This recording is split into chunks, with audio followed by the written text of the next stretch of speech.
حضرت علامہ محمد اقبال رحمۃ اللہ علیہ نے نبی کریم صلی اللہ تعالیٰ علیہ وسلم کے حسن و اخلاق پر کچھ اشعار تحریر فرمائے۔ چونکہ رسول اللہ صلی اللہ تعالیٰ علیہ وسلم اپنی قبر انور کے اندر حیات ہیں۔ علامہ اقبال کا بھی یہی عقیدہ تھا۔ کہتے ہیں کہ ایک شخص دربار رسالت میں حاضر ہوا، آپ کی قبر انور پر روضہ اقدس پر حاضر ہوا، اور وہاں جا کے حضور کی بارگاہ میں اس امت کی شکایت کی۔ کل ایک شوریدہ خواب گاہ نبی پہ رو رو کے کہہ رہا تھا کہ مصر و ہندوستان کے مسلم بنائے ملت مٹا رہے ہیں۔ علامہ اقبال علیہ رحمہ فرماتے ہیں کہ وہ حضور کی بارگاہ میں شکایت کر رہا تھا، اے اللہ کے نبی، مسلمان اسلام کی بنیادوں کو کھوکھلا کر رہے ہیں، مسلمان جو ہے وہ اسلام کے معاملات کو بھلا چکے ہیں۔ پھر کہتا ہے یہ زائران حریم و مغرب ہزاروں رہبر بنے ہمارے، ہمیں بھلا ان سے واسطہ کیا جو تجھ سے نہ آشنا رہے ہیں۔ اے اللہ کے نبی، ہم ایسوں کو اپنا لیڈر پیشوا مبتدا نہیں مانتے جو آپ کی شریعت سے ہی کورے ہوں، جو آپ کی شریعت کو ہی نہ جانتے ہوں، میں ایسوں کو لیڈر نہیں مانتا۔ علامہ اقبال کا یہ ذہن تھا، یہ زائران حریم و مغرب ہزاروں رہبر بنے ہمارے، ہمیں بھلا ان سے واسطہ کیا جو تجھ سے نہ آشنا رہے۔ اور پھر میرے آقا صلی اللہ علیہ وسلم نے شاید پوچھا اپنے روضہ انور سے، میرے آقا تو حیات ہے نا، سیدنا ابو بکر صدیق رضی اللہ تعالیٰ عنہ کے لیے بھی تو رسول اللہ صلی اللہ علیہ وسلم نے فرمایا نا، ان کو میرے پہلو میں دفن کر دو، حبیب کو حبیب کے ساتھ ملا دو۔ ہمارا تو یہ عقیدہ ہے کہ حضور اپنے روضہ انور کے اندر زندہ ہے اور جاوید ہے۔ پھر کہ علامہ اقبال کہتے ہیں کہ حضور نے پوچھا بھئی وہ جو پیر خانے بڑے بڑے تو ان کے بارے میں، وہ کہتا ہے کہ غضب ہیں یہ مرشدان خود اپنی عزت اپنی آبرو بچانے والے، غضب ہیں یہ مرشدان خود بھی خدا تیری قوم کو بچائے۔ اے اللہ کے نبی، یہ تو امت کے لیے گمراہی کا سبب ہے، جو ہدایات کے سر چشمہ بننے تھے، جنہوں نے ہدایت کا راستہ دکھانا تھا، وہ تو گمراہی کا سبب بن گئے۔ غضب ہے یہ مرشدان خود بھی خدا تیری قوم کو بچائے، بگاڑ کر تیرے مسلموں کو یہ اپنی عزت بنا رہے ہیں۔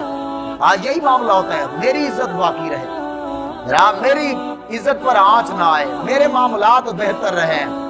پھر اقبال کہتا ہے کہ حضور کی بارگاہ میں اس عاشق کا واقعہ اقبال کن کو سنا رہا ہے؟ تو سنے گا اقبال قوم تیری انجمن ہی بدل گئی ہے۔ آج زمانے کو دیکھ لیں، آج لوگوں کو دیکھ لیں، ہمیں کیا معاملہ ہے یہ آج جو بھی، اور یہ تو مولویوں کا مسئلہ ہے، ختم نبوت پر ڈاکہ ڈلے مولویوں کا مسئلہ ہے، ناموس رسالت پر حملہ ہو مولویوں کا مسئلہ ہے، حضور صلی اللہ علیہ وسلم کی شان میں گستاخیاں کی گئی، بولا یہ تو مولویوں کا مسئلہ ہے، ہمارا مسئلہ ہی نہیں ہے۔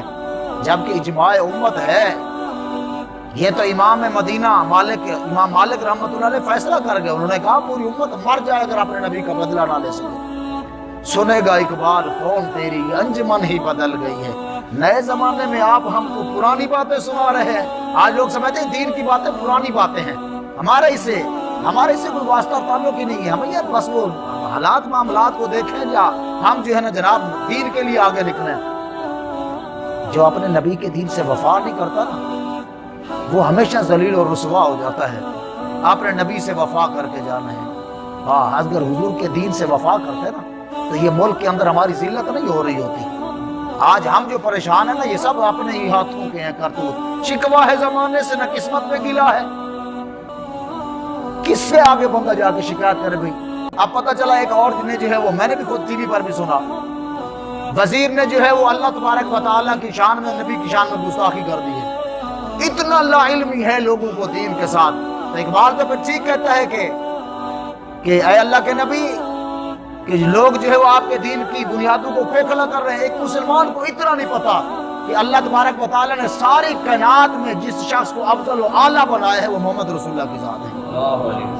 وہ کہتے ہیں اللہ تبارک و تعالیٰ، اللہ کے بعد جو ہے نا سب سے دنیا زمین پر بہترین آدمی جو ہے وہ جو ہے میرا عمران خان ہے۔ اندازہ کر لیں یار، اتنا جہالت ہے۔ اللہ تبارک و تعالیٰ نے اپنا نائب کس کو بنایا؟ میرے کریم آقا صلی اللہ علیہ وسلم کو۔ پوری کائنات اس کے لیے بنائی۔ موسیٰ کلیم اللہ نے اللہ کی بارگاہ میں عرض کی، آنا کلیمک و محمد حبیبک فما الفرق بین الکلیم والحبیب۔ یا اللہ میں تیرا کلیم ہوں، محمد صلی اللہ علیہ وسلم تیرے حبیب ہیں، کلیم اور حبیب میں کیا فرق ہے؟ کہتے ہیں کہ رب نے فرمایا کلیم وہ ہوتا ہے جو مولا کی رضا چاہتا ہے، اور حبیب وہ ہوتا ہے جس کی مولا رضا چاہتا ہے۔